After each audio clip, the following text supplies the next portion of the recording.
Join Hans and Scotty at RGS Exteriors Tuesday from noon to 3, 4235 Farm Road in West Jordan.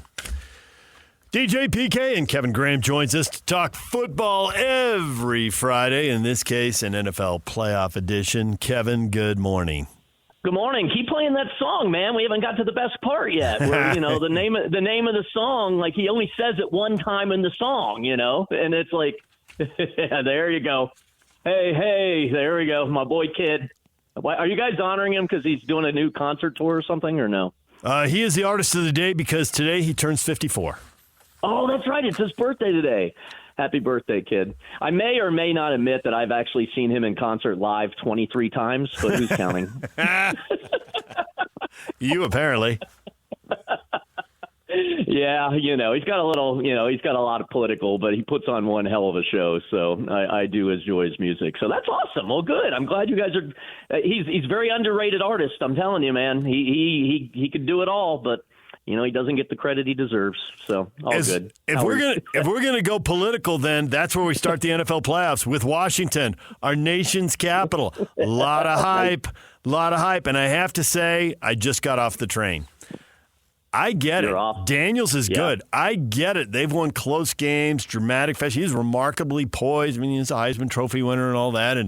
But for all the hype and all that, there's substance there, and I picked them to win at Tampa Bay, and I am not picking them to win at Detroit.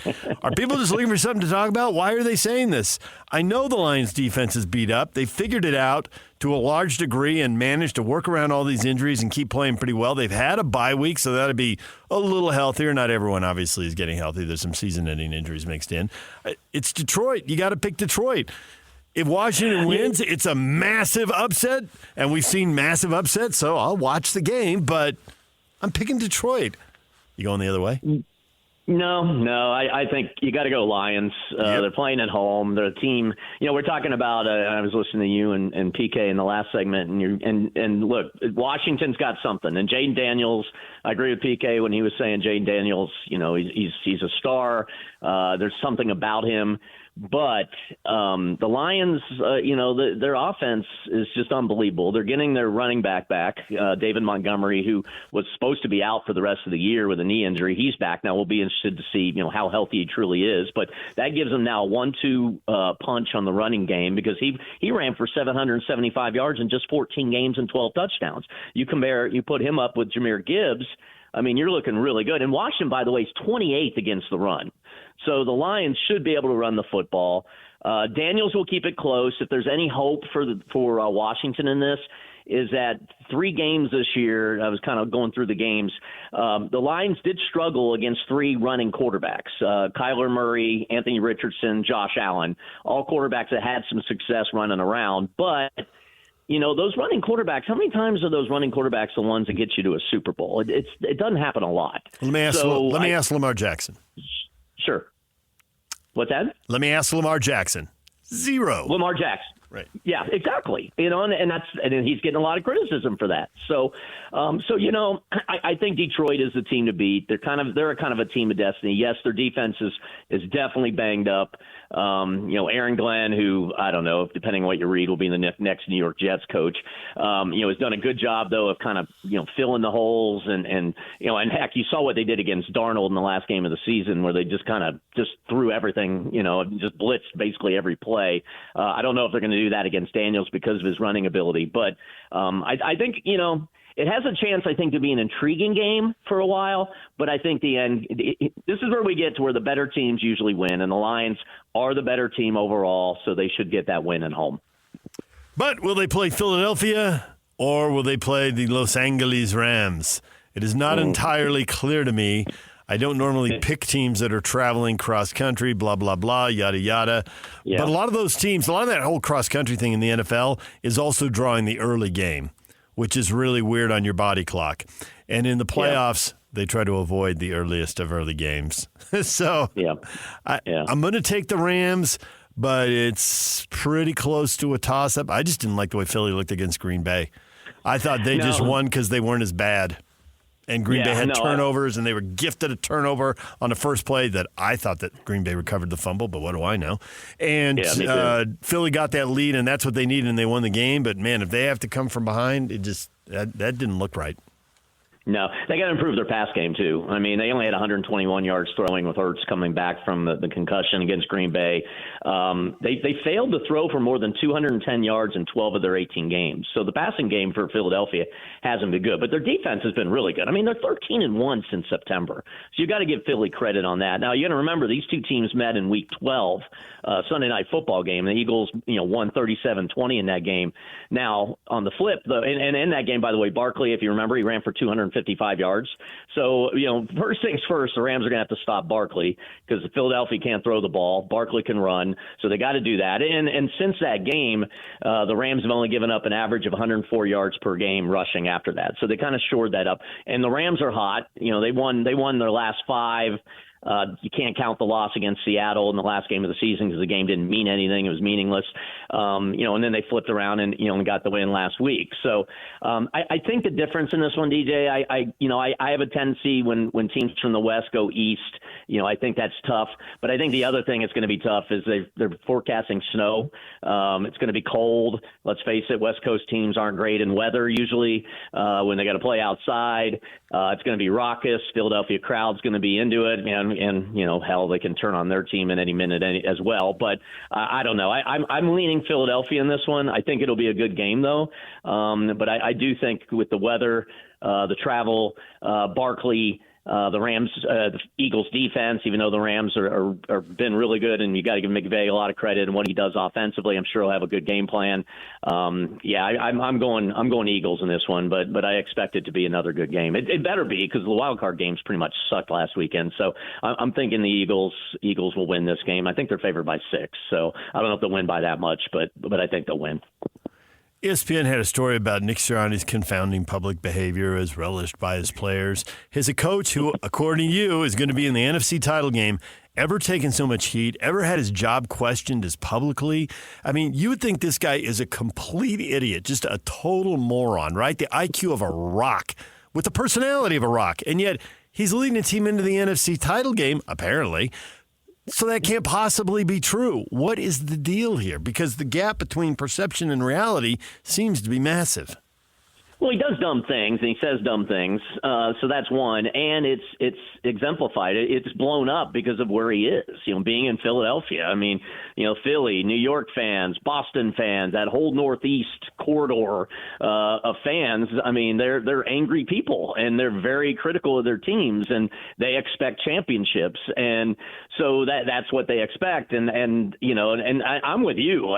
Hell, they're 13-1 since September, and if you would take that out and didn't know that, you would think this guy's about to get fired and this team is going to be, having a top 5 draft pick because of all the problems and all the controversies and everything else. But I just look at results, man, and the results are there and they're winning and, players seem to be responding to it, and that's all that matters. So, it's a big soap opera, as you know, and it's especially over there when the weather's miserable and they don't see the sun for 7 months out of the year.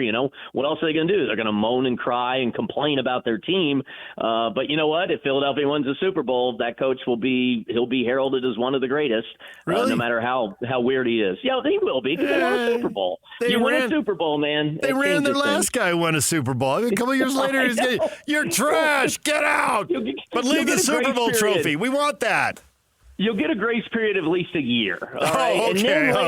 And then later on, when the dust settles and years from now, he'll be regarded as a legendary coach who helped Philadelphia win a Super Bowl. If they win a Super Bowl, I don't know I really don't think they're going to. Right. I think the Lions still are the team of destiny coming out of the NFC. But if he wins, he'll get some credit for that.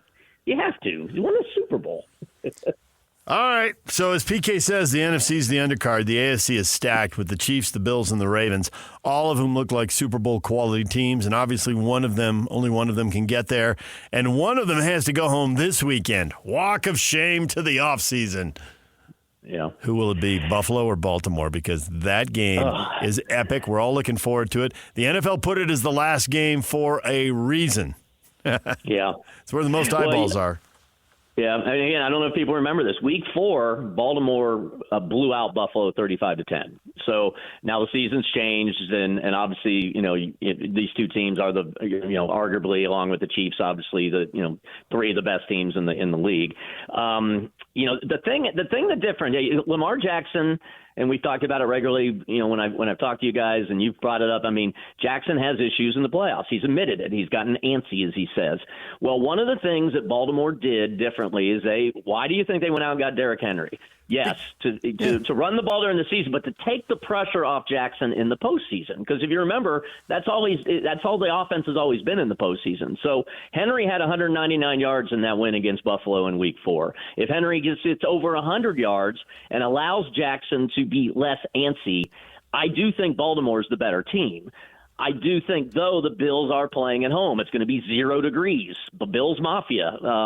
And really, for me, I think the whole game is on Josh Allen, because I think he is the team. And if he comes out and plays a Josh Allen-esque type game, they'll win. If he plays the way he did in Week 4 when he only threw for 180 yards and no touchdowns and only had 21 yards rushing, they're going to lose. So I really think it's on that, and as Lamar Jackson can play the way he played during the regular season, I do think he's the MVP. I don't know. It's a toss-up. Both those quarterbacks had awesome years. But I do think if he plays the way he did during the regular season, the way he played last week in the first round of the playoffs, and Henry can run the ball, I think Baltimore is the better team. But, man, I don't know. I'm going back and forth on this game. I mean, what the Ravens are favored by 1, so it is essentially a toss-up. But on paper – I think the Ravens are the better team, so I guess I'll have to lean and go that direction. I think it'll be a great game, though. Zay Flowers is injured, hasn't been practicing, and he is their leading receiver, 1,000-yard season, only 4 touchdowns because, well, they run the ball into the end zone. Yeah.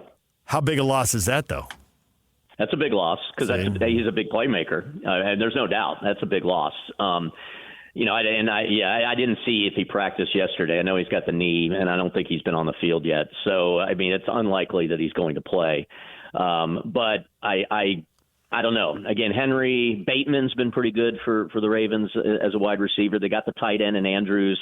So he does still have weapons. But I think it's a big loss, but I think they can compensate for him. And particularly in a poor weather game, in a 0-degree game, I don't know if the passing game is going to be, how great that's going to be when it's that cold. But yeah, I think they can compensate for him. And then there's the Chiefs and the Texans, which to me, this is the story within the story because the Chiefs don't lose in the divisional round under Patrick Mahomes and the Texans don't win in the divisional round. We know who the better team is. We can look at the records. We know who the home team is. Everything screams Kansas City's going to win this game. But the story is, will Kansas City win a 3rd straight Super Bowl? And the next 2 games figure to be much more difficult. And they had a lot of close games earlier this year. They had a lot of problems protecting their quarterback. He's getting rid of the ball much more quickly. Like 2.5 seconds, the ball is out. He's thrown, I think 11 straight touchdowns now without a pick over 6 games. So they're tweaking that. They brought in a new left tackle. That's where the problem was. Now, that hasn't completely worked because DJ Humphries was coming off an ACL, and then he hurt his hamstring, and when he has played, it hasn't looked good, but he hasn't enough reps. This could be a chance to get him reps in a playoff game against a good pass rush and see if he can do it, and if not, they move their guard Joe Thuney out, but that makes him weaker at guard, and I don't think they want to do that. So it feels like the Chiefs have a chance to, A, win the game, and B, fine-tune that pass protection for when it really is going to be tested in the AFC title game and then the Super Bowl, assuming they advance. Yeah, but it's going to be tested in this game. I mean, if you look, Anderson and Hunter, who are the edge rushers for Houston, I don't even know all the stats they come up with. They have a 26% pass rush win rate, which is number 1 in the league.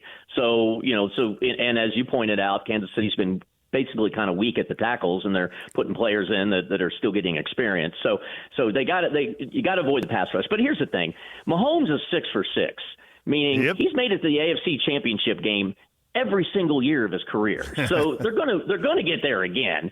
And the Texans have never been to an AFC Championship game in their 22 years of existence. So I think the stats are laid out. Kansas City is the better team. These two teams also played in Week 16, and I don't know if you remember, but Houston was only down in that game 17-16 at one point, and then the Tank Dell injury happened. Remember how terrible that injury was, and that kind of took that kind of deflated Houston after that. And Houston obviously only has Nico Collins now out there as a wide receiver. They lost their weapons.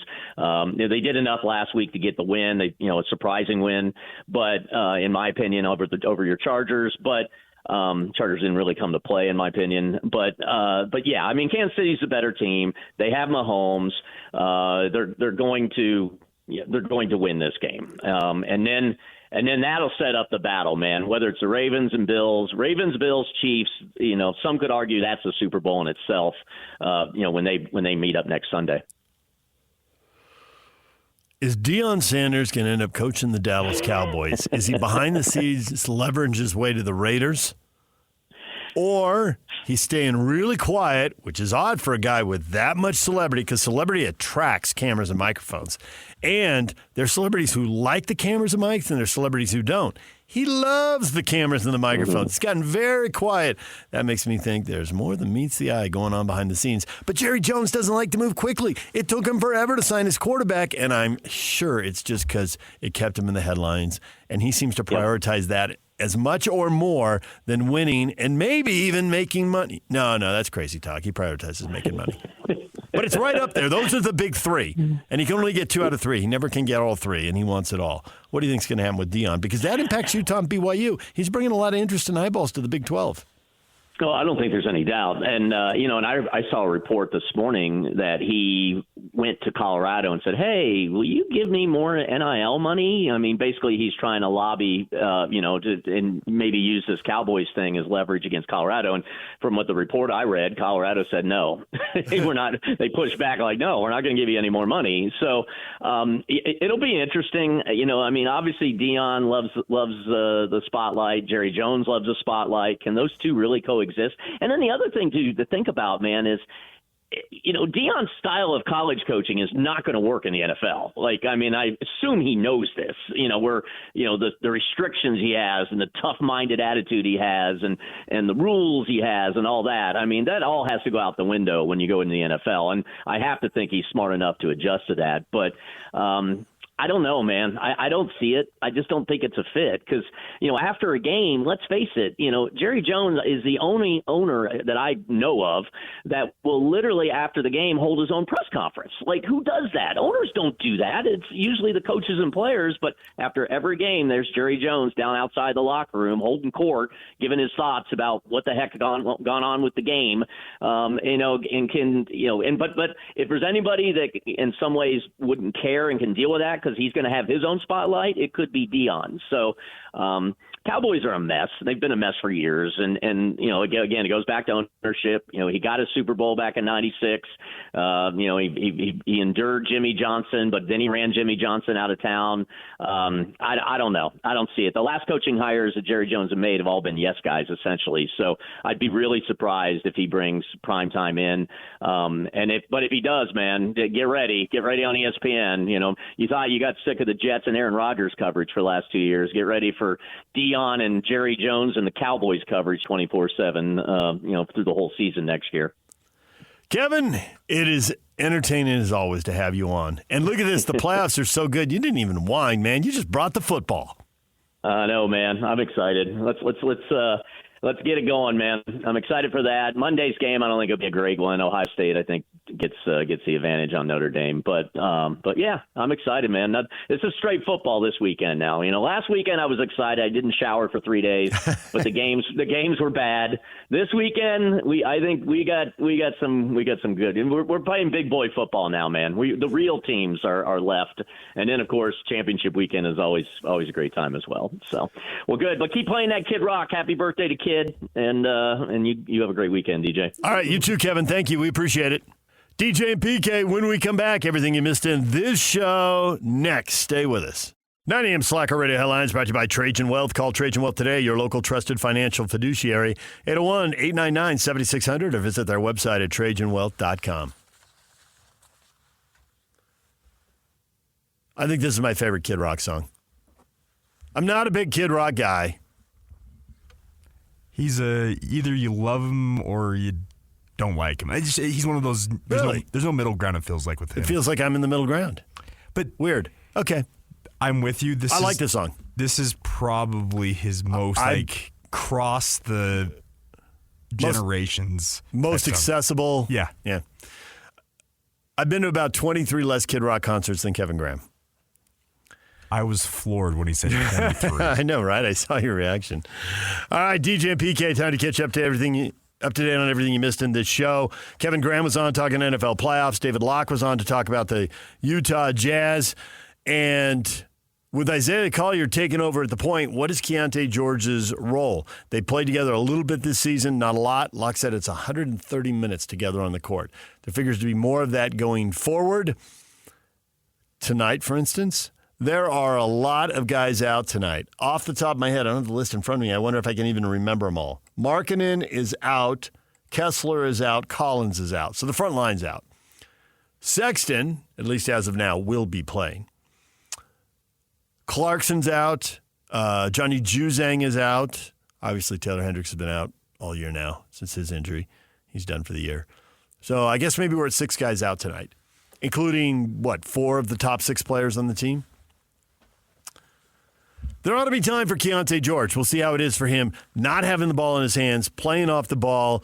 Locke went into how his effective field goal percentage has gone up about 10 points when he's out on the court with Isaiah Collier. Makes him much more efficient. We'll see if that holds small sample size early on. This is a big game in Tankathon 2025. Both these teams have 10 wins. And we've seen a little winning by the teams at what we'd like to refer to as the southern end of the standings. Is that as much as I can clean that up, Yak? Can you clean that up anymore, the southern end of the standings? That's about as positive a spin as you can put on the basement. Yeah, there's the cellar, the bottom. There's some other more derogatory terms we could utilize. Yeah, let's just leave it there. The Wizards are the worst team. They have 6 wins. I think that they will be the worst team. I don't see anyone catching them. Charlotte now has 9 wins. Toronto, Utah, and New Orleans all have 10.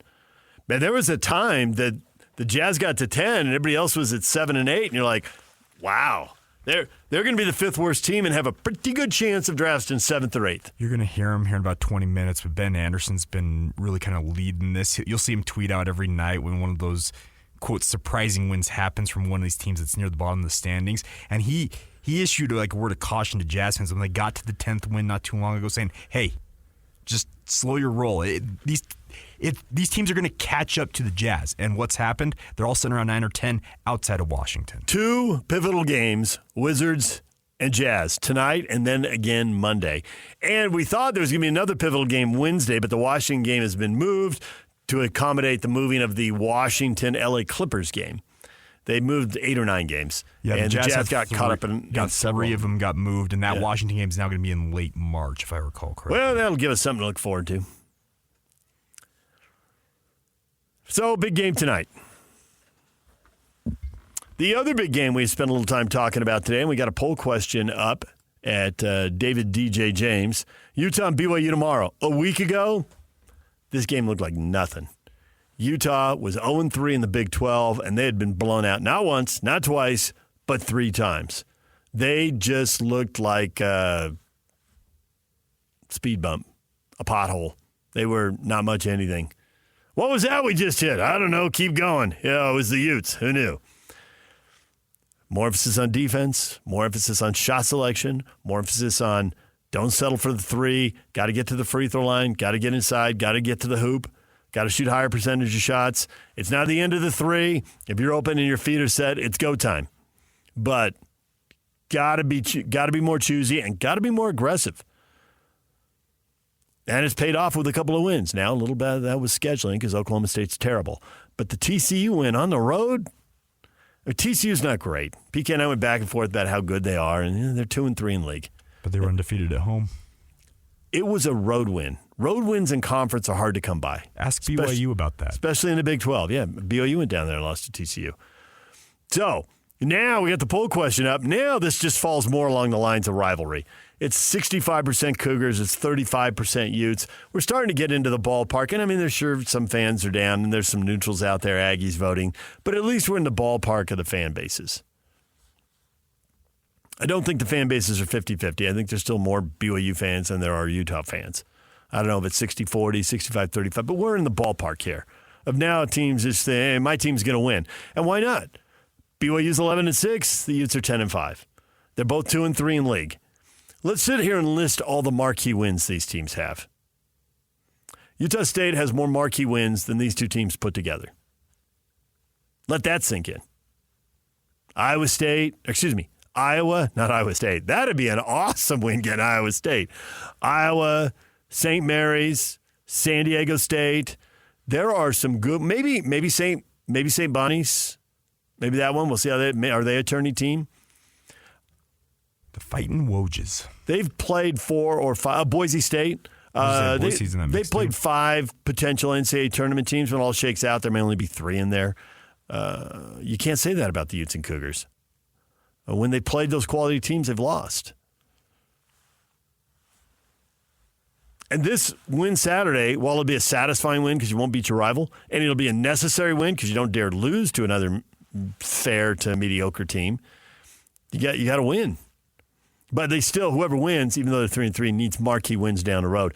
And since BYU is playing the bottom end of the league the next week with Cincinnati and Colorado, since Cincinnati beat Colorado, right? Cincinnati's got to win now. Correct. All right. Colorado's still 0-5 in the Big 12. And that's what the Utes get in 2 weeks. But next week they got to play Houston. And enjoy that. The situation for BYU. We had Ken Palm on, and he talked about BYU needing to go 11-9 and 10-10 at worst. Mm-hmm. Well, if you're going to do that math and how you're going to get those 10 league wins, 3, 4, 5 in the next 3 games. That's what you got to be thinking. Get to 5. But conversely, Utah's thinking, hey, we can get back to 500 in the league if we win this one tomorrow night. Yep.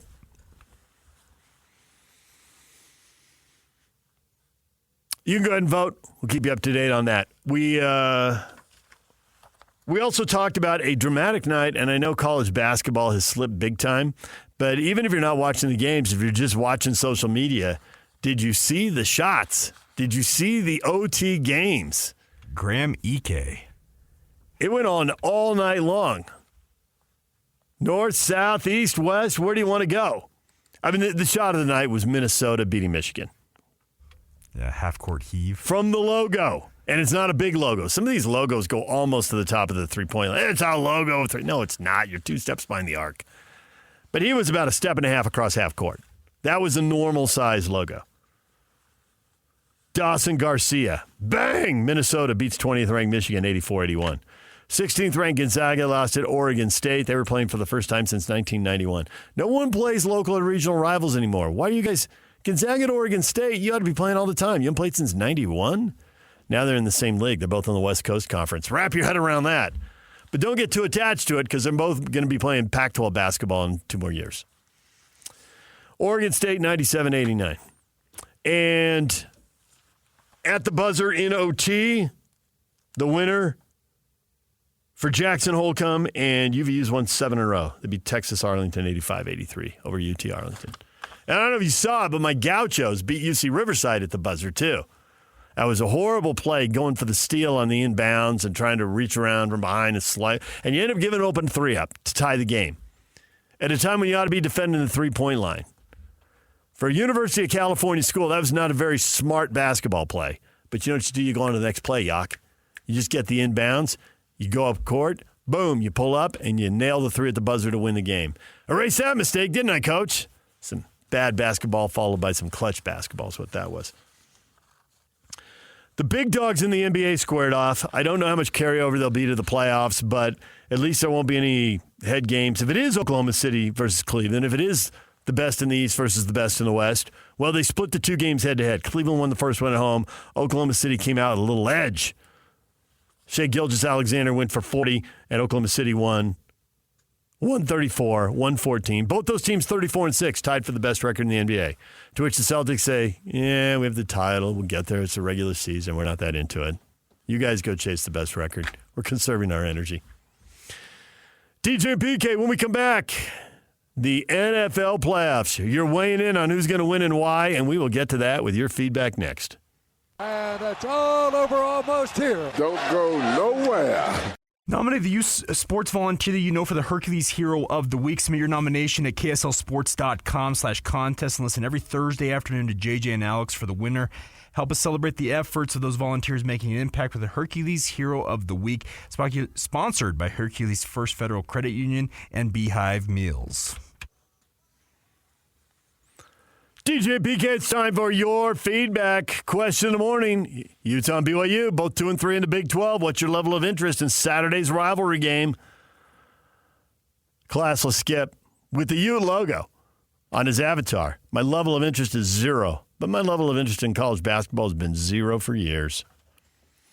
Will it come back if the Utes do Classless Skip? It's just a reflection of winning or lack thereof. Or Utah's a football school now. Basketball, it'd be nice if they were good, but who really cares? It seems unthinkable for those of us who are here and saw Utah in the 90s or the 80s or the 70s or the 60s. However far you want to go back. For 50 years, they had really good basketball. Occasional blips and then right back. But now we're looking at almost a decade without an NCAA tournament. And really 2 decades since they were consistently good.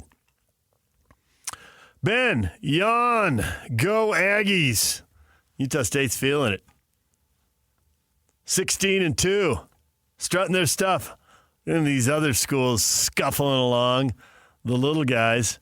How long before Utah State starts sending in the little brother stuff? It won't be long now.